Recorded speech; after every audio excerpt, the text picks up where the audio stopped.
కానీ నువ్వేం మాట్లాడుతున్నావు, నేను మాట్లాడుతూ ఏంటో ఎస్, ప్రస్తుతం మనతో అక్షర సత్యం గారు జరుగుతుంది. నమస్తే సత్యం గారు. సార్ నమస్కారం సార్, చెప్పండి సార్.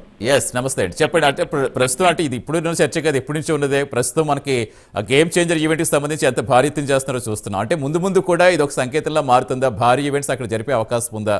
అంటే టాలీవుడ్ నుంచే కొంతమంది వర్గం ఏపీకి తరలించాలని డిమాండ్స్ ఎక్కువ వస్తున్నాయని వార్తలు వస్తున్న నేపథ్యంలో అసలు ఏం జరిగే అవకాశం ఉంది? సార్ గేమ్ చేంజర్ ఈవెంట్ ని రాజమండ్రిలో పెట్టడానికి టాలీవుడ్ ఇండస్ట్రీ ఆంధ్రాకి తరలి వెళ్తుందా, తెలంగాణలో ఉంటుందా అన్నదానికి సంబంధం లేదు సార్. మన చిట్టుబాబు గారు కొన్ని పాయింట్లు మాత్రం కరెక్ట్ గా చెప్పారు, దాన్ని సమర్థించుతాను. చెప్తాను ఒక్కొక్కటిని.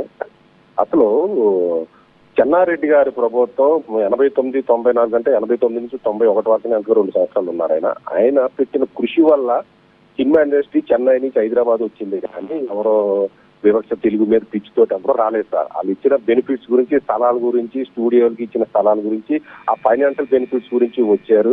అయితే చెన్నారెడ్డి గారు అయితే తెలుగు పరిశ్రమ ఉండాలి హైదరాబాద్ లో, మన తెలుగు రాష్ట్రాల్లో ఉండాలి, మనం కూడా అభివృద్ధి చెందాలి, ఇన్కమ్ మన రాష్ట్రానికి చెందాలని భావించే ఇండస్ట్రీని తీసుకొస్తే రేవంత్ రెడ్డి గారు మాత్రం పొమ్మని లేక పొగ పెట్టారా అనిపిస్తుంది సార్. చెన్నారెడ్డి గారికి క్వైట్ ఆపోజిట్ గా చేశారు.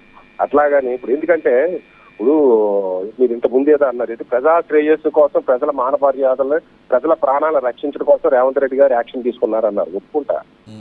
అసలు అల్లు అర్జున్కి అయితే సంజయ్ థియేటర్ లో మంత్రి చనిపోయిన దానికి రేవంత్ రెడ్డి గారు తీసుకున్న యాక్షన్ కి ఆంధ్ర వాళ్ళు మీరు బతక తీరడానికి వచ్చారు, మీరు ఆంధ్ర వెళ్ళిపోండి అని ప్రకటనలు ఇవ్వడానికి సంబంధం ఏంటి సార్?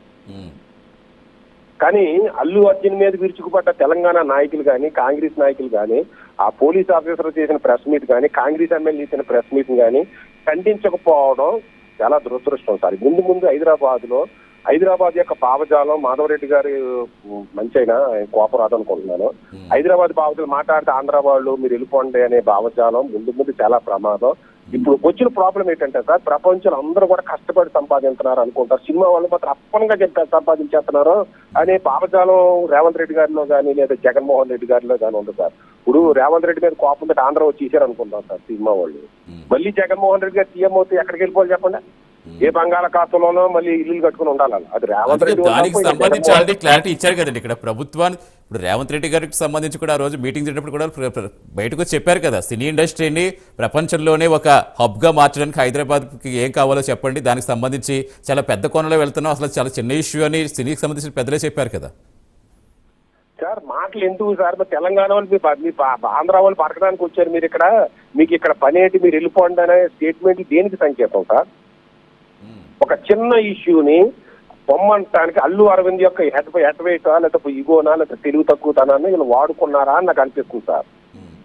తెలంగాణ ఇష్యూ పక్కన పెద్ద వాళ్ళ రాష్ట్రం, అది నా మాట ఇవాళ అర్థం కాదు కానీ 10-15 సంవత్సరాలకి తెలుస్తుంది తెలంగాణ ప్రజలు ఏం ఫేస్ అయిపోతున్నారు అన్నది ఇవాళ అక్షర సత్యం మాట ఇవాళ అర్థం కాదు. ముందు తెలంగాణ భావజాలం ఎలా ఉండకపోతుంది, ఎటువంటి సినిమా వాళ్ళు అక్కడ ఉంటే ఎటువంటి ప్రాబ్లమ్స్ ఫేస్ చేస్తారు అన్నది ఖచ్చితంగా అర్థం చేసుకుంటారు. ఇవాళ మాటలు అర్థం కాకపోవచ్చు. అయితే ఇవాళ అక్కడ వివక్షత ఉందో లేదో పక్కన పెడదాం, ఉన్నదని వచ్చేస్తామంటే చాలా సార్. ఇక్కడ స్టూడియోస్ ఉండాలి, పోస్ట్ ప్రొడక్షన్ థియేటర్స్ ఉండాలి, ఒక డబ్బింగ్ థియేటర్ ఉండాలి, రీ రికార్డింగ్ థియేటర్లు ఉండాలి, పోస్ట్ ప్రొడక్షన్ ఫెసిలిటీస్ అన్ని ఉండాలి. ఇవాళ రామోజీ ఫిలిం సిటీకి వెళ్ళి ఒక 4 మనుషులు వెళ్తే డైరెక్ట్ ఫిలిం పట్టుకుని వచ్చేసి సినిమా తీసేయచ్చండి. అటువంటి ఫెసిలిటీస్ ఆంధ్రాలో నిర్మించినప్పుడు వాళ్ళు వచ్చి షూటింగ్ తీసుకుంటారు. ఇప్పుడు ఆంధ్ర క్యాపిటల్ లేదు, ఎక్కడ తీస్తారండి? ఆంధ్ర మీద అభిమానంతో మురసూర్లో ఉన్న తీసుకోండి, లేదా విశాఖపట్నం తీసుకోండి, సగం తీనమో చిత్తూరులో తీసుకోమని తీసుకోరు సార్. వాళ్ళకి రావడానికి ఫెసిలిటీస్ ఉండాలి, వెళ్ళడానికి ఫెసిలిటీస్ ఉండాలి, లొకేషన్స్ ఉండాలి, ఫైనాన్షియల్ బెనిఫిట్స్ ఉండాలి. చెన్నారెడ్డి గారు అప్పుడు ఇచ్చారు 50% మీరు ఆంధ్రాలో తెలంగాణలో లొకేషన్స్ లిస్ట్ ఇవ్వాలి. సినిమా షూటింగ్ చేస్తే ఇంత ట్యాక్స్ బెనిఫిట్స్ మీకు ఇస్తాం, ఇంత ఫైనాన్షియల్ బెనిఫిట్ రిఫండ్ మీకు ఇస్తాం. ఇది ఫిలిం డెవలప్మెంట్ కార్పొరేషన్ చిట్టుబాబు చెప్తారు, ఫిలిం డెవలప్మెంట్ కార్పొరేషన్ ఇంత ఫైనాన్స్ 10 లక్షలు 20 లక్షలు 6 ఇచ్చారు. అటువంటి ఫెసిలిటీస్ ఇస్తే ఖచ్చితంగా అట్లాగే వస్తారు. అలాగే కంప్లీట్ గా వచ్చేయాలంటే సగం తెలంగాణలో ఉండాలి, సగం ఆంధ్రాలోనే ఉండాలి. 50% అక్కడ చేయాలి, 50% ఇక్కడ చేయాలి. రెండోది అది చేయాలంటే ఎవరి ముందుకు రావాలంటే ఇప్పుడు చిందా చిట్టుబాబు గారు చెప్పినట్టుగా అందులో మంచి పాయింట్ ఒకటి ఉంది. అంటే లోకల్ టాలెంట్ బయటికి రావాలి అంటే ఖచ్చితంగా అక్కడ హీరోలు ముందుగా సపోర్ట్ ఇవ్వాలి, హీరోలు ముందుగా ప్రెజర్ చేస్తే ఖచ్చితంగా షూటింగ్ అక్కడ పెడితే అక్కడ లోకల్ టాలెంట్ బయటకు వచ్చే అవకాశం ఉందని చెప్పారు. సో దానికి సంబంధించి హీరోల సైడ్ నుంచి ఎంతవరకు ఉండాలనుకోవాలి పాత్ర? దీన్ని చెప్పే ముందు ఒక పాయింట్ చెప్తే సినిమా ఇండస్ట్రీ ఎంత ఇంపార్టెంట్ అన్నది అర్థమవుతుంది సార్. 89, 97కు ముందు 94 ముందు సినిమా ఇండస్ట్రీ రానప్పుడు హైదరాబాద్ లో ₹1 పెడితే 3-4 అరటిపళ్ళు వచ్చి సార్. అరటిపళ్ళు వచ్చి టీ తాగేసి పడుకునే వాళ్ళం సార్. మేము మాలాంటి వాళ్ళు ఏ టెస్టులు రాయడానికి వచ్చినప్పుడు, లేదా 4 టొమాటోలు ఒక టీ వచ్చేది. ఆ సినిమా ఇండస్ట్రీ వచ్చిందో ఒక్కసారి రేట్లు పెరగడం మొదలైంది హైదరాబాద్. చిట్టుబాబు గారు చెప్తారు అంటే సినిమా ఇండస్ట్రీ అంతా రావడం, అక్కడ షూటింగ్ జరగడం, జూనియర్ ఆర్టిస్టులు రావడం, దానికి తోడు 2000 తర్వాత ఈ సాఫ్ట్వేర్ ఇండస్ట్రీ రావడం తోటి హైదరాబాద్ యొక్క రూపురేఖలు మార్చేసి సార్ సినిమా ఇండస్ట్రీ సాఫ్ట్వేర్. ఇదే సినిమా ఇండస్ట్రీ పొద్దున ఆంధ్రాకి వస్తే ఎంతో కొంత వస్తే, అదే సాఫ్ట్వేర్ ఇండస్ట్రీ ఒకటి వస్తే 2 మీటర్లు వస్తుంది సార్. అది విపరీత ఆంధ్రాలో ఇన్కమ్ జనరేట్ అవుతుంది. అది ఆ ఇన్కమ్ జనరేట్ అవడం కోసం, ఆ క్రెడిబిలిటీ రావడం కోసం రాష్ట్ర ముఖ్యమంత్రి చంద్రబాబు నాయుడు గారు చొరవ తీసుకోవాలి.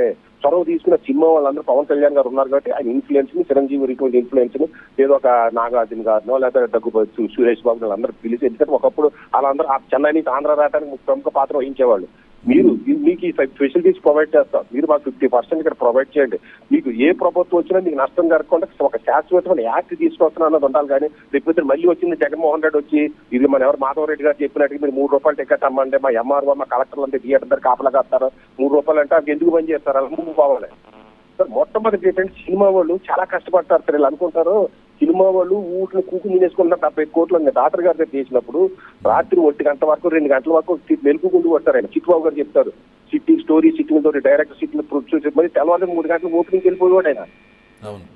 అయినా కానీ సినిమా వాళ్ళు చాలా కష్టపడతారు. జూనియర్ ఆర్టిస్ట్ నుంచి హీరో నుంచి డైరెక్టర్ వరకు చాలా కష్టపడతారు సార్. కష్టపడి సంపాదించారు అన్న ఆ భావజాల సినిమా వాళ్ళు అప్పనంగా డబ్బులు కొట్టేస్తున్నారన్న భావజాల పాలకుల్లో పోవాలి సార్, ప్రజల్లో పోవాలి సార్. ఆ తెలంగాణ వాదుల్లో కానీ ఆంధ్ర వాదుల్లో కానీ ఇప్పుడు వాళ్ళు ఏం చేస్తారు? ఇదే సినిమా తమిళనాడుకి వెళ్తే ఒప్పుకోరు సార్, తమిళ ఫీలింగ్. కర్ణాటక వస్తే కర్ణాటక వాళ్ళు ఒప్పుకోరు. తెలంగాణలో ఉంటే బెదిరించకపోతే వెళ్ళండి కూడా. నిజంగా రేవంత్ రెడ్డి గారు ఇచ్చిన క్లారిఫికేషన్ సక్సెస్ అయితే వెళ్ళండి కూడా. మనంతా కలిసి ఉండడమే కావాలి. అది ఇంకా రేపు చీట్కి మాటికి మీరు ఆంధ్ర వాళ్ళు బతకడానికి వచ్చారు, మీరు వెళ్ళిపోండి అని అంటుంటే ప్రతి ఒక్కరికి ఆత్మాభిమానం ఉంటారు సార్. ఏం చేస్తారు సార్?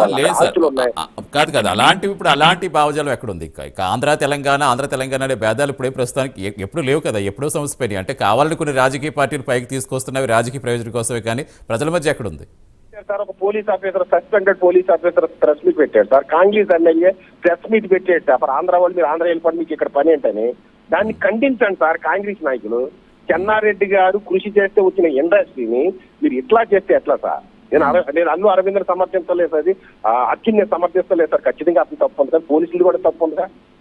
రేపు పొద్దున్న ఏదో ప్రతి ఈవెంట్ కాంగ్రెస్ పార్టీ మీటింగ్ లోనో లేకపోతే టీఆర్ఎస్ మీటింగ్ లో, జనసేన మీటింగ్, టీడీపీ మీటింగ్ లో తొక్కిసలో కూడా చచ్చిపోతాడు సార్. పార్టీ అధినేతలు అరెస్ట్ చేస్తారా?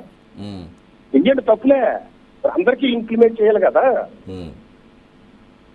పక్కన పెడితే సినిమా ఇండస్ట్రీ ఆంధ్రాకి రావడం వస్తే ఆంధ్రాలో ఇన్కమ్ పెరుగుతుంది. ఇన్కమ్ పెరగాలంటే చంద్రబాబు నాయుడు గారు చర్యలు తీసుకుని ఒక పెర్మనెంట్ లొకేషన్ ఇస్తాం. అమరావతిలో మీకు లొకేషన్ ఇస్తున్నాం, అంతేగాని అమరావతిలో ముగ్గురికి ఇస్తాం. అంటే ఎందుకు ప్రధానంగా ఎక్కువ వినిపిస్తుంది అంటే పక్కన పవన్ కళ్యాణ్ గారు కావచ్చు, బాలకృష్ణ గారు కావచ్చు, నాగబాబు కావచ్చు, సినీ ఇండస్ట్రీకి చెందిన వ్యక్తులు, చంద్రబాబు గారు కూడా ఆ రంగంతో ఉన్న వ్యక్తులతో సంబంధాలు కాబట్టి ఖచ్చితంగా ఆయన కూడా అనుకూలంగా ఉంటారు. డెఫినెట్గా ప్రోత్సాహకాలు బాగా ఎక్కువగా వస్తాయి అనేది ఎక్కువ మంది నుంచి వినిపిస్తున్న మాట కాబట్టి ఆ విధంగా ఫోర్స్ అనేది జరుగుతుంది అనుకోవాలి. ఖచ్చితంగా సార్. ఇప్పుడు సార్ ఫైనాన్షియల్ బెనిఫిట్స్ రాకుండా పవన్ కళ్యాణ్ గారు చెప్పారనో మీరు చెప్పారో నేను చెప్పానో రాదు సార్. అవును, ఇప్పుడు బిజినెస్ సినిమా వాళ్ళు కూడా బిజినెస్ మెన్సే. వాళ్ళు కూడా హైదరాబాద్ లో సెటిల్ అయిన హైదరాబాద్ ఒకటి ఇండియాలో నెంబర్ 1 సిటీ హైదరాబాద్. అటువంటి నెంబర్ 1 సిటీ వదిలేసి ఏ రోడ్డు కూడా లేని అమరావతిలో ఉండాలంటే బెనిఫిట్స్ ప్రొవైడ్ చేయండి. ఎందుకంటే వాళ్ళకి కొన్ని వేల మంది, కొన్ని లక్షల మంది జూనియర్ ఆర్టిస్టులు వస్తారు. జూనియర్ ఆర్టిస్ట్ ఏజెన్సీలు వస్తాయి, ట్రావెల్ ఏజెన్సీ ఉంటారు. ఒక 100 కార్లు రోజు. ఎస్ చిట్టిబాబు గారు, సార్ వినిపిస్తుంది.